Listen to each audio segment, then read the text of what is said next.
तो फ्रेंड्स कैसे हो आप सब लोग। जैसे कि पहली वाली वीडियो में हमने इतना पार्ट कवर किया था और हमने कहा था कि इस बार रिप्रोडक्टिव इवेंट्स पढ़ेंगे। तो चलो स्टार्ट करते हैं। तो जैसे कि मैंने आपको बताया था कि रिप्रोडक्टिव इवेंट्स वो है जो 9 महीने का टाइम होता है, और 9 महीने का टाइम मतलब कि अगर कोई भी सेक्सुअल एक्टिविटीज होती है तो उसके पहले तो मेन ये है ना कि गैमेट का बनना चाहिए। तो सबसे पहला क्या होगा process, gametogenesis, formation of gametes. Male के अंदर स्पर्म बनता है और फीमेल के अंदर ओवम बनता है।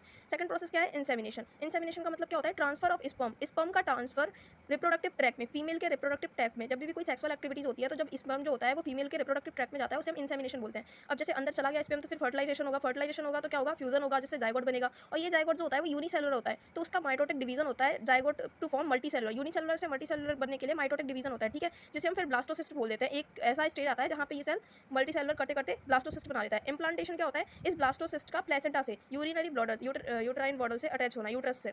और फिर होता है ग्रेस्टुलेशन। इसको क्या बोलते हैं, ब्लास्टोसिस्ट जो होता है ये चेंज होता है 3 जर्म लेयर में, एक्टोडर्म, मेसोडर्म और एंडोडर्म। फिर सेवंथ क्या होता है, ऑर्गेनोजेनेसिस, फॉर्मेशन ऑफ टिश्यू। अब जैसे बच्चा है मदर के उसमें तो उसका फॉर्म ऑर्गन वगैरह बनेगा ना। फिर होता है पार्चुरेशन। अब इस वाली स्टेज में क्या होता है, चाइल्ड का बर्थ हो जाता है। और जो 1 से लेकर 9 महीने तक जो ये टाइम होता है इसे हम बोलते हैं गेस्टेशन पीरियड। और ये एक और चीज़ होती है, अब जैसे बच्चा हो गया है पैदा तो लैक्टेशन। लैक्टेशन क्या होता है, बीस्ट फीडिंग। अब जैसे बच्चा हो गया है तो फिर मदर को दूध वगैरह भी तो पिलाना होता है, तो इसे हम लैक्टेशन बोलते हैं, ठीक है। अब ये हम गैमेटोजेनेसिस बाकी सब कुछ अब कल देखेंगे, ठीक है, बाय।